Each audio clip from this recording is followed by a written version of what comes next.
Derek back on the naturopath. Thank you for coming back. We're still working with omega-3, working through the playlist. I'm up to video like 80 or something now, 85, 86 out of about 130 I'm going to do for omega-3.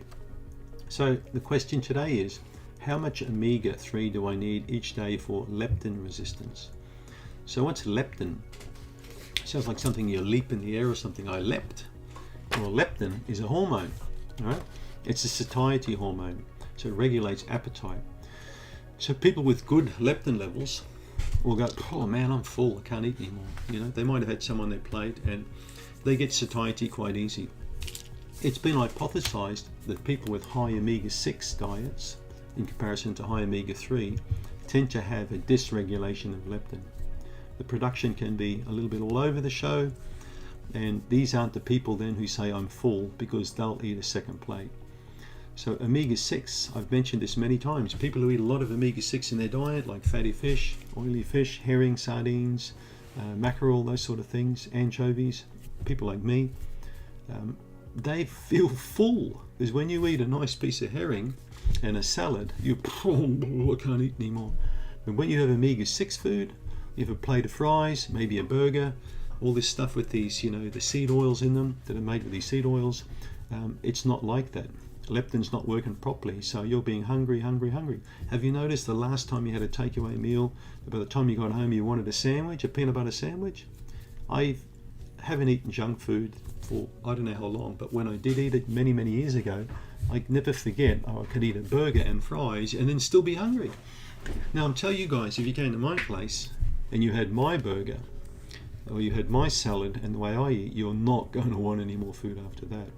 So appetite regulation to a high degree depends on the 6:3 ratio of omegas. If we look at cows, traditionally all cows were grass-fed, you know, and these animals got a lot of omega-3 in their body that way through the grass.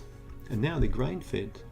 And now the cows are like balls of lard, they're just fat and they eat grain. So again, we've got this skewed 6:3 ratio, you know, it's not really good.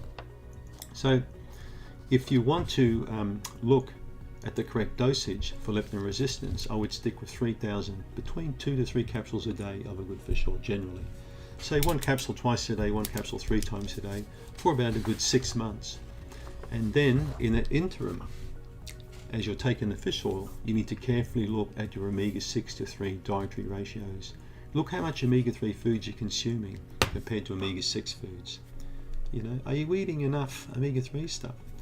Seafoods or fish, flaxseed, walnuts, chia seeds, hemp seeds, sources of alpha-linoleic acid or EPA, DHA, spirulina, all these are natural sources. So these are the 3s. 6s, canola oil, right? Hydrogenated fats, deep fried foods, anything basically from KFC or McDonald's or BK, you know, the BK burgers, whatever they call them, any of those burger joints, that's all omega-6. 3/4 of the food you buy in the supermarket contains omega-6. So the more you cook at home with fresh, raw, natural foods, the higher the likelihood your content will be down more than the 3 or on par. So you want to get a 1:1 or 1:2 ratio, not this what we got currently out there of people eating 20, 30 times more omega-6 than 3. This is where the inflammation's coming from. This is where the obesity's coming from.